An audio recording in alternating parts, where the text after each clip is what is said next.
Recuerdo haber escuchado de pequeño una anécdota en la cual se intentaba explicar lo que es la verdadera fe.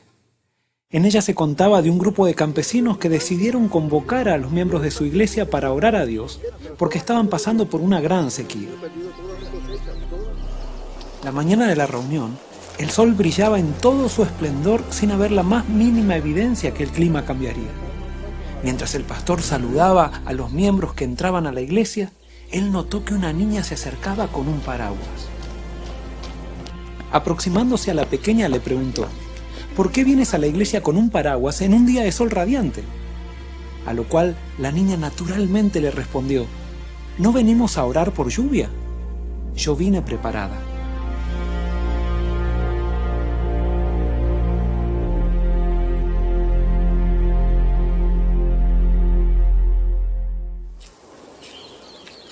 Sin duda que podemos considerar a la actitud de esta niña como una demostración sencilla de fe. Pero ¿podemos definir a la fe como el creer que Dios nos dará aquello que estamos pidiendo? ¿Qué pasa si después de orar por lluvia no llueve? ¿Quiere decir que no tuvimos fe? ¿Eso nos dice que Dios no existe? Muchas veces confundimos a la fe con un profundo deseo de obtener aquello que estamos pidiendo. Eso nos puede llevar a la destrucción de la fe misma, a chasquearnos de Dios y de las maneras en que Él actúa. Fe no es creer que Dios me dará lo que le pido, es creer que me contestará y punto. El cómo contestará y la manera en que lo hará no me toca a mí decidirlo, simplemente aceptarlo. Eso hace necesario que la fe esté centrada en Él. Cuando oramos a Dios creyendo que Él nos dará lo que deseamos, entonces nuestra fe se aferra a lo que le pedimos, pero no a quién le pedimos. Las bendiciones son bendiciones cuando vienen con Dios. Si Él no está con ellas, entonces llegan a ser las más grandes maldiciones.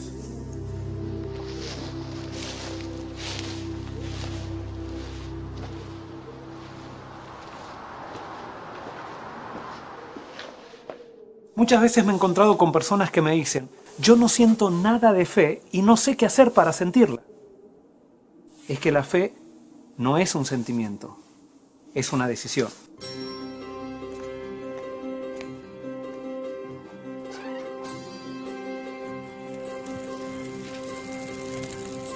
En el verano me gusta ir a la piscina con mi hijo Jeremías.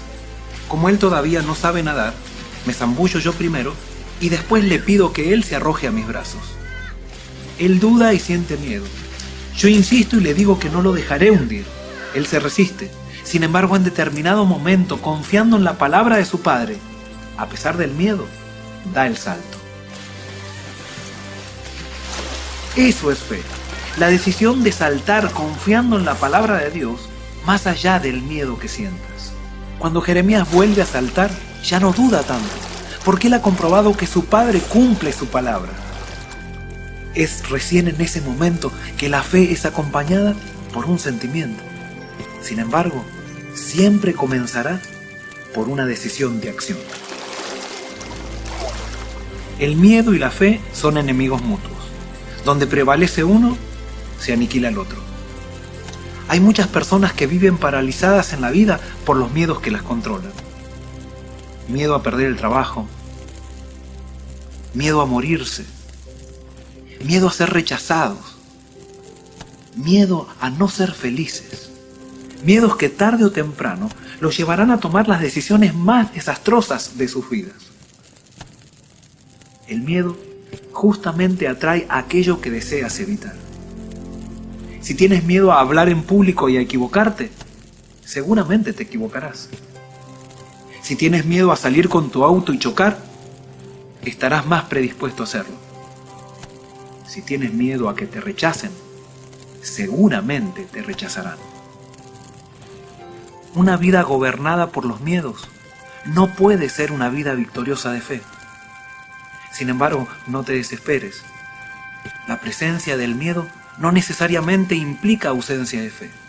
Cuando Jeremías se arrojaba a mis brazos, lo hacía a pesar de su miedo. Si yo te pidiera que te subas a este tronco, lo más probable es que lo harías sin ningún tipo de problemas.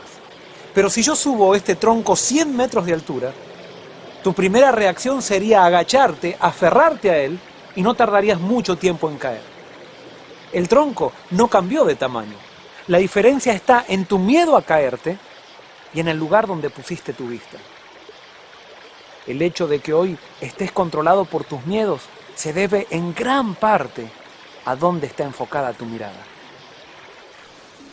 Cierta vez los discípulos navegaban en una noche tormentosa en el mar de Galilea. Mientras ellos remaban, vieron una figura que se acercaba caminando sobre las aguas. Es así que ellos se asustaron, tuvieron miedo y gritaron: ¡un fantasma! Entonces escucharon una voz muy conocida y familiar que les dijo: soy yo, no temáis. Es así que Pedro rápido le dijo: Señor, si eres tú, manda que vaya a ti sobre las aguas. Nota, qué interesante. Pedro dijo: si eres tú. La fe de Pedro estaba puesta en Jesús, no estaba puesta en el hecho de caminar sobre las aguas. Jesús le dijo: ven. Y Pedro comenzó a caminar. Comenzó a caminar lentamente y mientras caminaba, todo iba bien mientras él tenía puesta su vista en Jesús. Pero en algún momento se distrajo.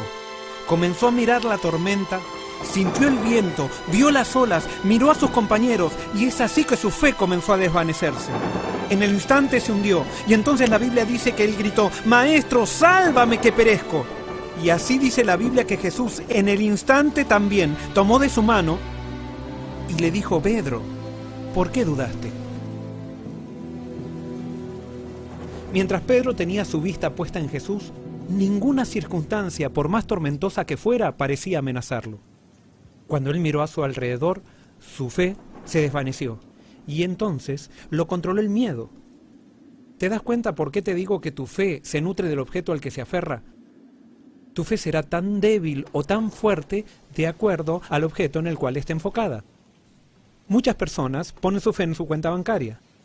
Quiebra el banco y quiebra también su fe. Otras personas ponen su fe en su cónyuge.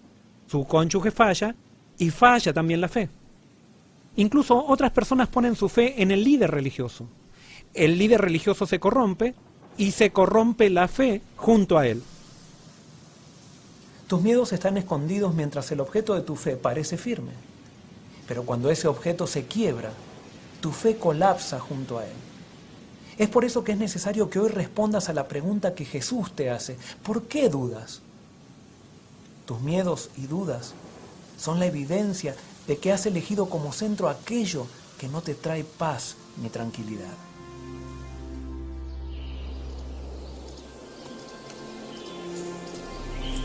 La fe llega a ser salvadora cuando se aferra a la fuente de la salvación. Por eso simplemente pon tu fe en acción, dando un salto de acuerdo a lo que Dios te pide en su palabra, sin hacer caso a lo que sientes. Entonces descubrirás que el miedo se deshace ante la acción de fe, como la nieve se derrite por la influencia del sol.